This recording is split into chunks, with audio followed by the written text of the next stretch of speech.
Bueno, vamos a empezar con nuestra segunda conferencia de hoy lunes.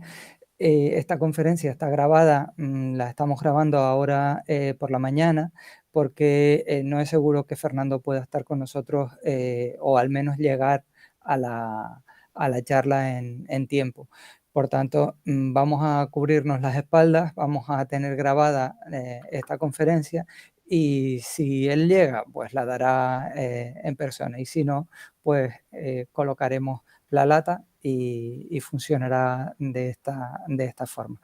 Bueno, Fernando Rossi Delgado es nuestro presidente, es el presidente de la Sociedad de Estudios Genealógicos y Heráldicos de Canarias, y ha participado con nosotros en otras ocasiones también, y esta vez nos va a hablar de entierros y de muertos, que es otra de las partes que tiene la genealogía.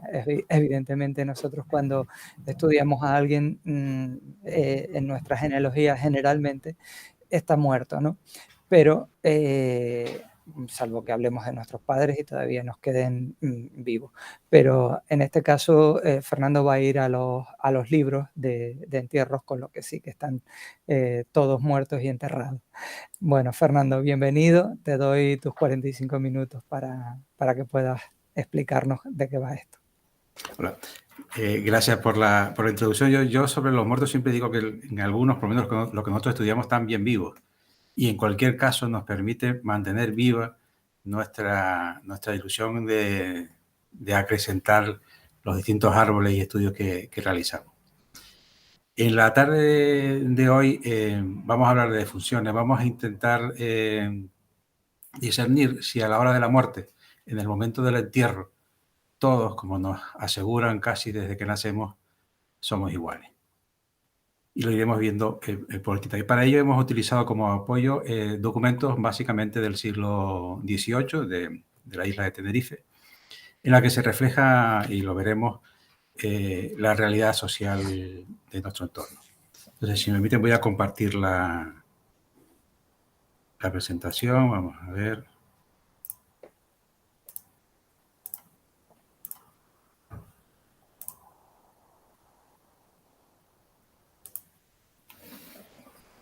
Espero que se esté viendo. Se está viendo, lo que pasa es que no le has dado abajo del todo para que se vea completa, porque además se ve en un 50%. Abajo al lado donde pone el 50, ¿no? Ahí. Voy a dejar A ver. Vale. ¿Se ve? No, ahora no. Ahora te ves tú de nuevo. Dale si quieres a compartir otra vez. Porque la tenía solo al 50%. ¿Y en este momento? No.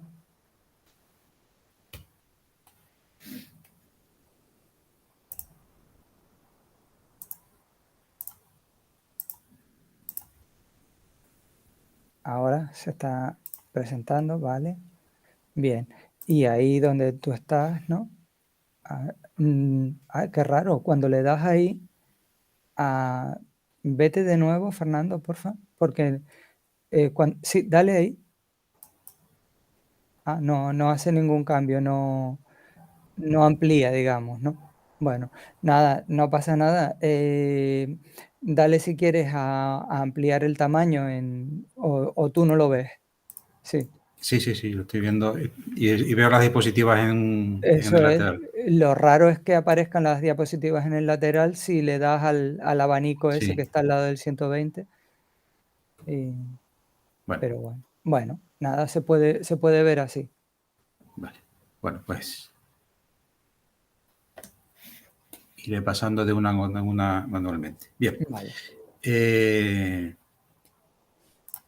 este momento, en la actualidad, no existe mucha diferenciación entre los datos que se registran en los documentos generados en el registro civil con los datos que deben figurar en el acta sacramental de entierro de la iglesia. Básicamente el nombre, el lugar, sus apellidos, unos datos muy esenciales que se vienen repitiendo tanto en un lugar como en el otro. No, aquí en este momento, en la actualidad, no hay diferenciación. Pero, ¿qué ocurre? Es decir, no notamos, si nos hacemos con el acta o el certificado de defunción o de entierro de una persona con medios económicos y otra que carece de ellos, las diferencias solo van a ser los datos del individuo. Pero en el siglo XVIII existían, evidentemente, diferencias en función de la situación social. Ya ocurría desde el momento del bautismo. Por ejemplo, yo he separado los tipos de registro de bautismo en varios tipos. El general, en el que básicamente nos encontramos el nombre del padre del bautizado, su naturaleza, la fecha de nacimiento del inscrito, el nombre y los padrinos, datos generales. El bautismo de un miembro de la aristocracia o de la nobleza ya es un poquito más rico en cuanto a datos, porque nos habla además de la condición del padre, del tratamiento que tiene este, si lo tuviere, de su naturaleza, la fecha. Los padrinos suelen ser no uno, sino dos, e incluso en ocasiones muchos más, con lo cual es una inscripción que ocupa más espacio, digamos, físicamente. Tiene muchos más datos y es mucho más rica y nos ofrece una información adicional que no encontramos en un registro normal. El bautismo de los llamados naturales. Aquí nos indica la propia condición de natural de la persona bautizada, el nombre de la madre, su naturaleza y el nombre del padrino. A veces algún dato más escasamente, pero básicamente son estos. El nombre de la persona bautizada, el dejar claro que es natural, es decir, que su padre no es conocido, de qué naturaleza tiene la madre y el padrino que lo acompañó. Y luego están los bautizos de los expósitos o de los hijos de padres no conocidos, en la que se limitan a indicar la condición de expósito o dónde fue expuesto, en el lugar donde apareció la criatura, o que sencillamente es hijo de padres no conocidos, el nombre que eligió la persona que lo bautiza o el que lo llevó a la iglesia y el del padrino, poco más. Pero cuando llegamos al momento del entierro, de la defunción, somos todos iguales ante la muerte, lo veremos en las siguientes diapositivas. Las actas sacramentales son, como lo fueron en el bautizo, un reflejo claro, estamos hablando, repito, del siglo XVIII, de las diferencias sociales. De su contenido podemos detraer pues, la condición del finado o de su familia, la situación del entorno poblacional, la profesión del enterrado o de su padre o de algún familiar, su situación económica, e incluso, y lo veremos en muchos ejemplos, el desinterés por una correcta identificación del individuo cuyo enterramiento se está registrando. Aparte de la aparente contradicción de que el entierro de los fieles, además de ser de obra de misericordia, es parte del oficio divino, es decir, parte de las obligaciones del beneficiado, del párroco, y la de poner precio al oficio del entierro y además actos asociados, como puede ser el acompañamiento, la vigilia. Recuerden que en esta época que estamos estudiando, el cura, el beneficiado, se trasladaba al domicilio del fallecido y se producía el traslado del cuerpo a la iglesia, que es donde se enterraba. Bueno, pues este hecho de acompañamiento, la vigilia que se podía producir en función de la hora del fallecimiento, una misa que fuese encargada, una misa cantada, por ejemplo, o la propia presencia de mayor o menor número de miembros del estamento eclesiástico, marca, sin duda, la diferencia social en esta época que estamos estudiando. Y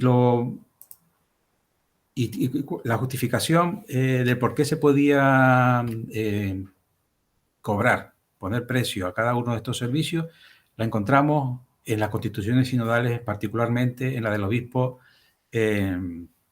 Cristóbal de la Cámara de Murga, que en 1631 editó o dictó estas constituciones sinodales del Obispado de Gran Canaria y su Santa Iglesia. En ellas, en su Constitución 22, establecía una serie de situaciones o de condiciones para la hora de dar sepultura al finado. ¿Quién la podía realizar? ¿En qué circunstancias? Y en función de qué servicios, qué es lo que se debía cobrar por ese. Aquí incluso ya vemos en esta imagen que estamos viendo en este momento, en el capítulo 2 del oficio en casa del defunto y acompañamiento, lo que comentábamos antes, que el eclesiástico se trasladaba a la casa del fallecido, al lugar donde se encontraba el cuerpo, para comenzar el rito que acabaría con el enterramiento. Aunque existió la previsión por la que se prevenía a los clérigos de que se abstuviesen de fomentar distintas peticiones a los familiares de los finados que supusiesen un aumento de servicios en el momento del acto del entierro, que fuesen más allá de los que el propio fallecido había encargado o aquellos de los que los familiares habían deseado inicialmente. Lo cierto es que la posibilidad de cobrar por cada añadido incentivaba a que se solicitase o los familiares pudiesen añadir más misas, más personas que acompañasen al entierro, lo cual suponía un aumento del coste final al que las familias debían hacer frente. Y esto evidentemente marca la diferencia, porque el que tiene medio económico podría asumirlo y el que no, sencillamente tendría que ser enterrado, lo que se llama por ser pobre de solemnidad. Evidentemente, los cristianos en aquella época procuraban preparar el alma para ser recibida lo más rápidamente posible y en las mejores condiciones a la vera del Señor. Y la forma de hacerlo es prevenir la celebración de la mayor cantidad posible de actos litúrgicos, de misas y el número de acompañantes a su entierro, porque en la creencia evidente de que esto les permitía llegar en mejores condiciones ante el Redentor. En este sentido, podríamos decir que las actas sacramentales de entierro pueden ser consideradas como facturas del servicio contratado o facturas del servicio realizado. Veamos varios ejemplos de actas de enterramiento. Esta primero que están ustedes observando es la de una señora con medios que llega a pagar, véanlo en la esquina inferior derecha de la primera imagen, 56 reales por los servicios de enterramiento que le supuso estar acompañado por todos estos miembros del estamento eclesial que ven ustedes aquí anotados. Si los contamos, son un número bastante numeroso de capellanes, sacristanes, beneficiados que acompañan al cuerpo. Este es otro ejemplo también de entierro con un coste, pues, 16 reales, interesante, con menor número de acompañantes, pero indica que son el marido y el hijo quienes pidieron al beneficiado no solo que fuese con capa, que por otro lado era también una especie de obligación establecida en la Constitución, sino que además le acompañase 12 capellanes. Es decir, es una procesión. Y sitúense físicamente el proceso de acompañamiento desde la casa del finado hasta la iglesia. Es toda una procesión con los ritos correspondientes a través de las calles de la antigua, en este caso de la antigua Orotava, que es de donde es este acta de enterramiento. También es verdad que hay que reconocer que con el tiempo, los ejemplos que les he puesto desde el principio del siglo XVIII, ya al final del siglo XVIII, y así continuará, desaparece la anotación del coste que el servicio del entierro y demás actos de acompañamiento tenía para la familia o para el propio fallecido que había dejado su previsión en el testamento, y empieza a convertirse en las actas de enterramiento en lo que realmente debe ser, que es un registro del hecho del entierro, de la fecha en que se produce, de la persona a la que se entierra y de sus familiares más cercanos y su lugar de naturaleza. En este caso, los padres de la persona a la que se está enterrando son naturales de Realejo de Abajo.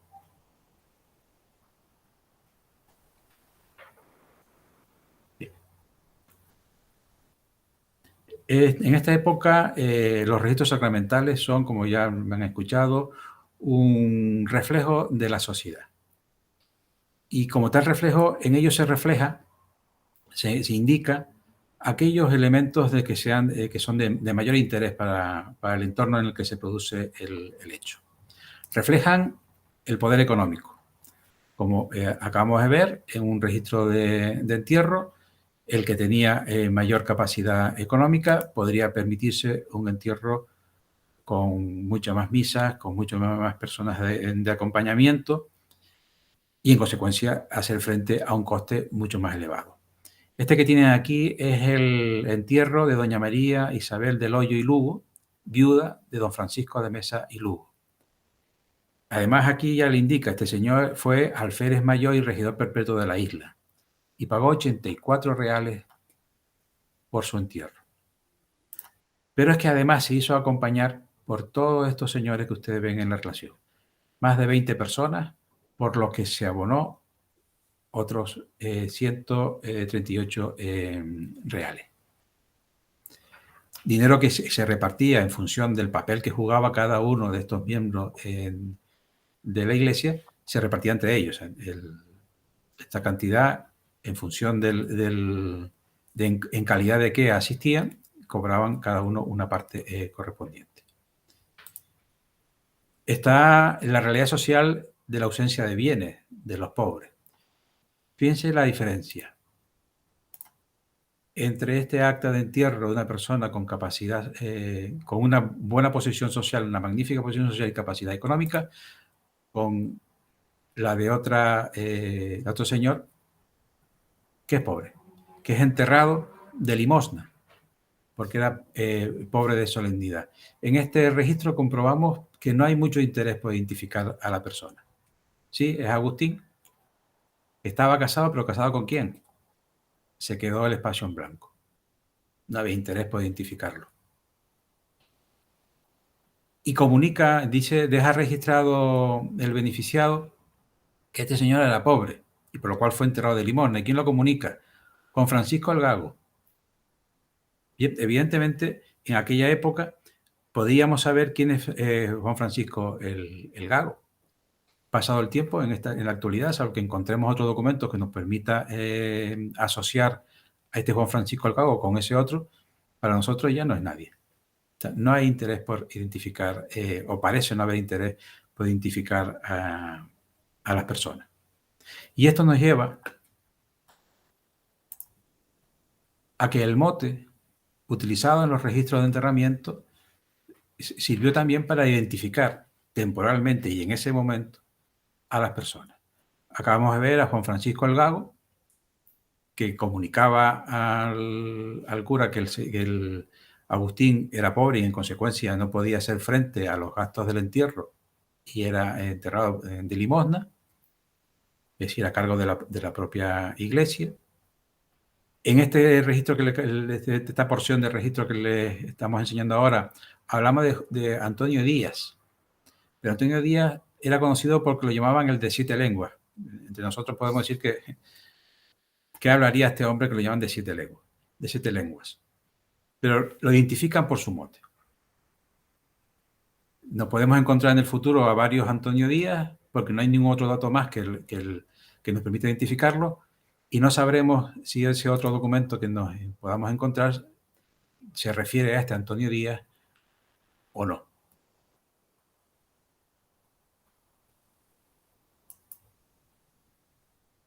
La mujer es otro de el tratamiento que recibe la mujer en este periodo.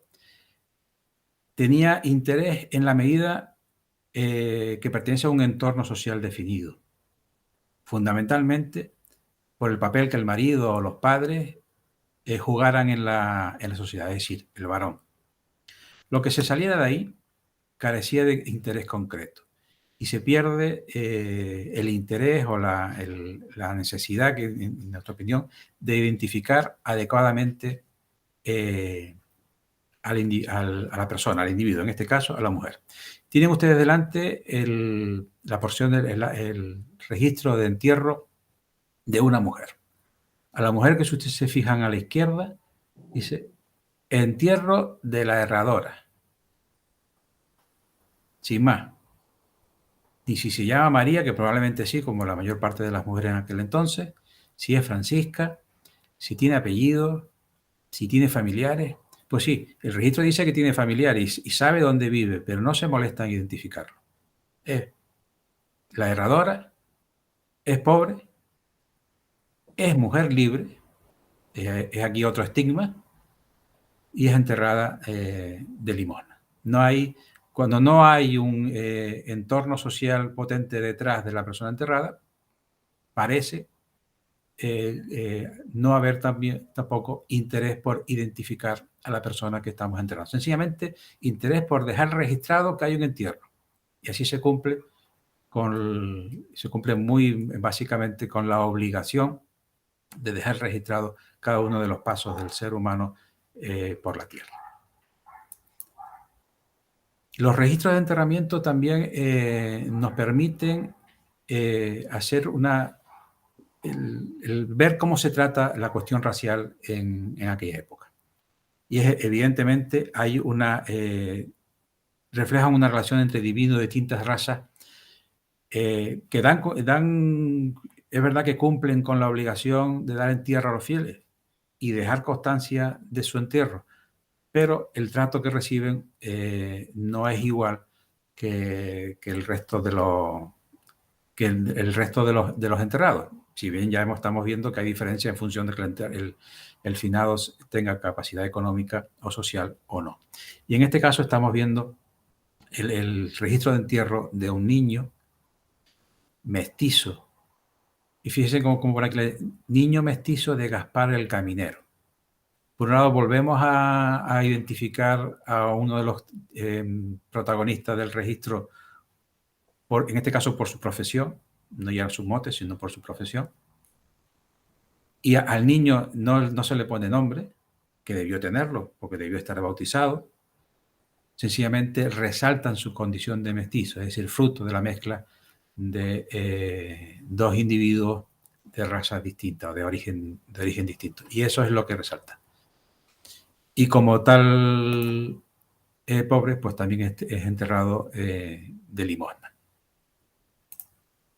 La diferencia racial también la encontramos en otro registro que particularmente me ha llamado mucho la atención, porque de nuevo identifican a la persona por su condición racial, por su realidad racial, es decir, es negra, y además es vieja. Una negra vieja de limosna. Ese es el registro que se quedó para el futuro de esta persona que falleció probablemente en la calle, y la llaman así, la negra vieja, porque así la identificaban los muchachos en la calle. Una negrita vieja, a la que probablemente una antigua esclava que dejó de ser útil. Si estaba en la calle, probablemente encima sus capacidades mentales no debían ser las más correctas o más completas posibles. Con lo cual, digamos que aparte de discriminación por cuestión de raza, estamos viendo aquí un ejemplo de pobreza. Aún así, intentan salvar la imagen y dicen, ojo, que este entierro tuvo acompañamiento. Debió ser una de esas personas, de esos personajes que habitaban los pueblos antiguamente, que del que todos guardamos a memoria en algún momento.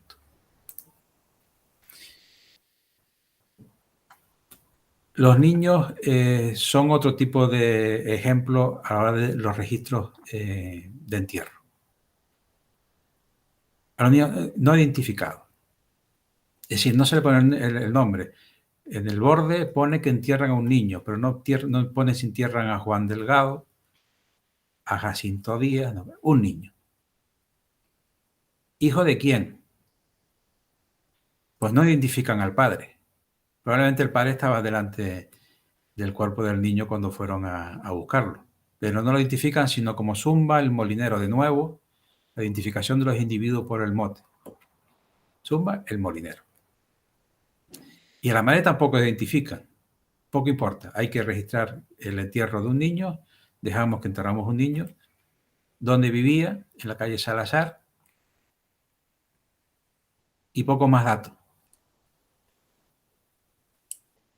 Este niño no fue enterrado a cargo de la iglesia, por él se abonó una cantidad a los acompañantes del entierro. Sin embargo, no parecía tener la suficiente entidad social como para que pudiésemos saber cómo se llama el niño y quiénes eran realmente los padres. Probablemente en esa época, Zumba el molinero era Juan, el que vivía en la calle de la esquina, y lo tenía perfectamente identificado y localizado, pero en este momento no sabemos quién es, salvo que, como ya decía anteriormente, logremos encontrar un documento que nos permita identificar y saber algo más de esta persona.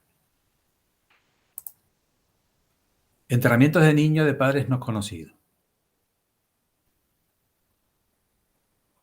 Aquí tenemos el entierro también de Limona de un niño de padre no conocido que vivía en la casa del alférez Nicolás Esteves, que pretendió enterrarlo en el convento de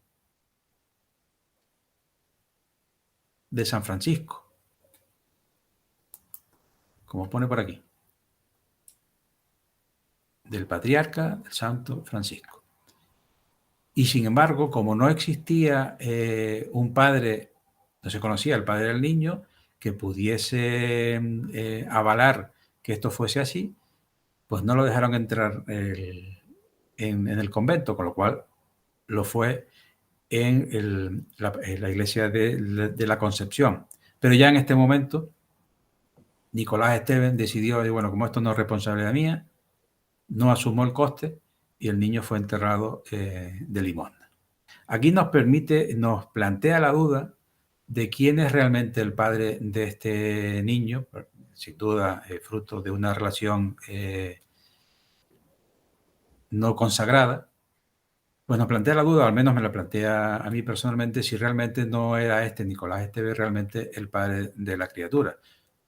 Lo planteó la hipótesis por el hecho de su insistencia en enterrarlo en el convento de San Francisco, y ante la imposibilidad, una sensación de que, bueno, pues, nada, total, me enfado y como no es mío, que lo entierro donde quiera. Es la sensación que nos queda.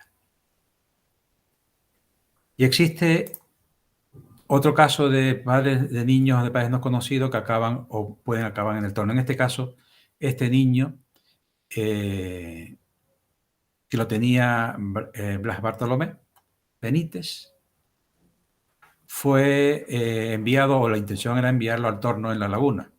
Recuerden que existió en el siglo XIX, en realidad desde el siglo XVII, la Casa de Niños Expósitos en La Laguna, que tuvo consideración de insular durante todo el siglo XVIII, o prácticamente todo el siglo XVIII, y donde se acogían a la mayor parte de los niños de padres no conocidos o expósitos de la isla de Tenerife. Y este tenía como destino el Torno. No llegó a ir porque falleció desgraciadamente antes. Si me permiten, como conclusión, en este periodo histórico, la muerte, al final, a la pregunta que nos hacíamos al principio, es que no iguala a todos. que el entierro supone una fuente de ingreso para el mantenimiento del estamento eclesial, que no existe, desde nuestro punto de vista, especial preocupación por la identificación del individuo enterrado, que la mujer tiene interés en la medida que pertenece a un entorno social definido y con un entorno social, digamos, de dirección o de poder en el entorno.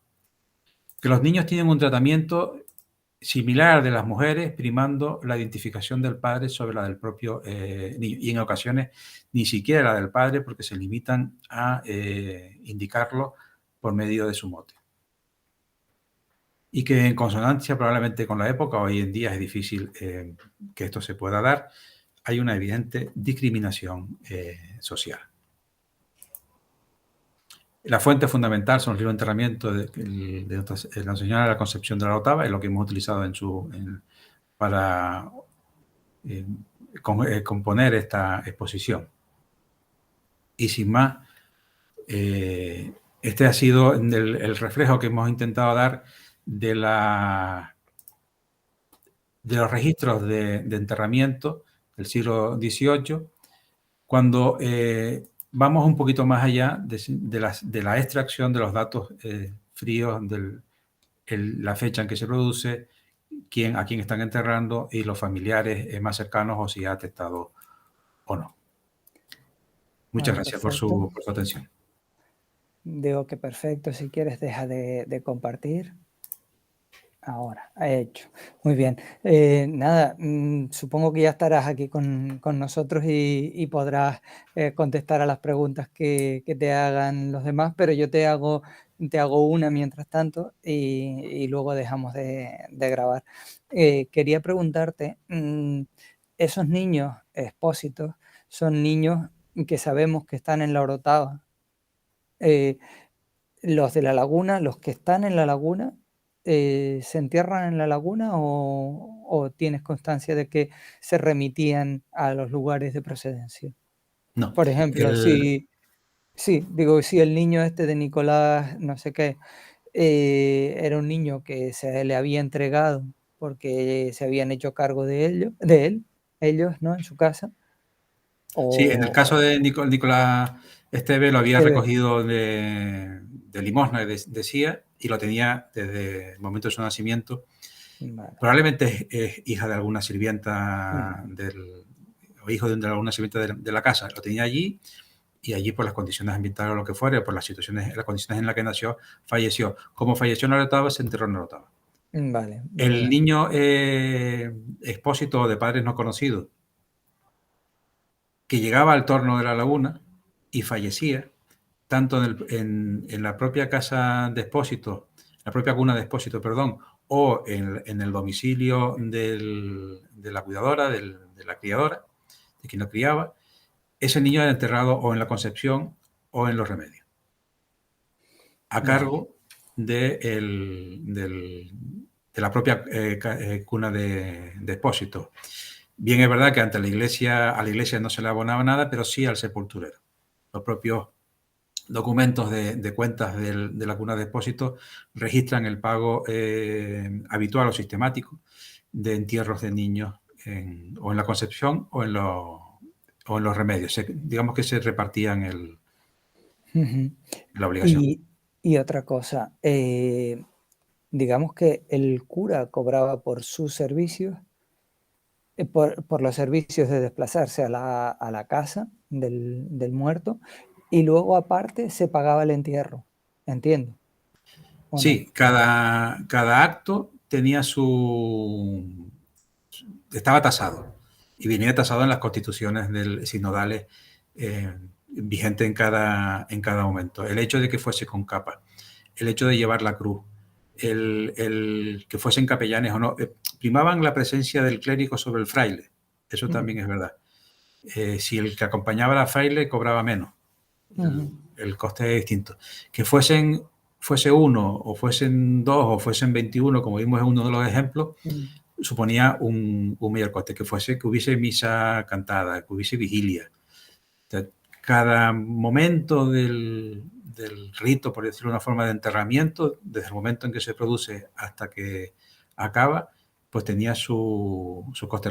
Lo que comentaba en su momento, no es ahora que el cuerpo se vela en un tanatorio, sino que el cuerpo permanecía en donde fallecía, en su casa, en su domicilio, y el cuerpo eclesial se trasladaba al domicilio a buscarlo. Ujú. Con las características que hubiese dejado establecido el fallecido o lo que los familiares hubiesen pedido. Y luego retornaba acompañado del cuerpo a la iglesia Ya. con todo en la parafernalia correspondiente. Ujú. Bueno, pues dejamos de grabar, no tengo ninguna otra pregunta y yo espero que podamos continuar la charla en la Sí, sala. estoy seguro que sí. A ver.